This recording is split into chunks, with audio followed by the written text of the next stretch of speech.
sige ating subukan. Tangina kasi burat yan, bakit? Tangina, kamo-kamo dito ko, tapos mamaya ikaw naman yung sasakalin ko. Pagkakuha ko ng 15,000, tangina mo, lalabas ko sa'yo 6,000. Kaso nga lang, ganito pare malas, burat ko masyadong malabong tumigas. Tangina, di ko gusto yung ganyan, pwede pa tayo sa labas na magsuntukan. Pero joke lang yon, tangin ang mukha yan parang nasabugan ng mayon. Ganito yung mga nananapak na babae.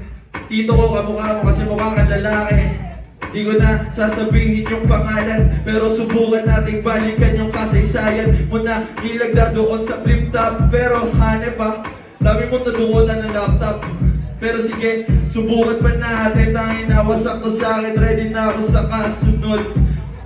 Tangina mo luxuria, bakat yung burat mo dito pa ako naiirita. Sige. Time! Naiirita ka, teka. Naiirita ka.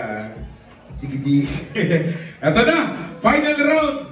Para kay Luxuria. DJ, huwag na natin patagalin yan. Okay, sa lahat ng mga girls natin dyan, representing for the girls community, DJ, drop the beat. Yeah. Yeah. Lux, Lux, Lux. Yeah. Yeah. Yeah. Yung nanay ko daw yung nagawa ng laptop ng inasigi. Yung nanay mo nung gagawa doon ng CP. Tangina kasi bakit ka ba mukha dyan Muslim? Tangina nakita mo kalaban Muslim.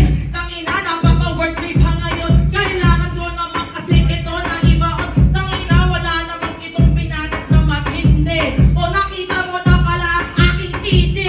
Sige luhot, isubo mo ng sagad. Nang makita natin kung sino ang may bayag. Tangina tapos sabi mo may muscle tanongin. O may muscle pala madod bigla ka sa pakin. Tangina kasi kala mo may kaya mo ito. Hindi mo makaya to kahit na huminto. Tangina kasi lahat ay lalamunin ko. Lahat ito tangina lahat haamunin ko. Nagpapainit pala ako. Nakita nyo naman kung paano nasilip na ito. Panay ka kamukha mo daw yung tito mo. Putang ina mo kamukha mo rin yung tito ko. Kaso yung tito ko naman ay panay. Nakita mo pala o tangina si Aling Meg. Nagkakanutan sila sa kapila. Nakita mo pala di ba o putang ina ka pala. Ano nahihilang ka na putang ina mo pre. Hindi mo kasi kaya itong malakhak rebe. Sinasabi mo na ako'y mukhang lalaki. Putang ina mo turok ka lang naman sa babae. Time! Palakpakan naman dyan! Thank you. Oh, shake hands muna kayo. Ikaw talaga. Pa-picture ka na lang mamaya. Mamaya ka na mag-picture. Wag. Ano ngayon? In relationship ngayon yan. Okay. Eto na. Ang mag-iwagang bulong. Bulong number 1. Bulong number 2. Laas. Bulong number 3. Ang hirap pag babae. Okay. Kala ko lalaki naman kalaban. Napakahirap decision na. Okay, ang nanalo sa round na yun, syempre, palakpakan natin sila parehas, pero ang nanalo si Luxuria. Okay, teka!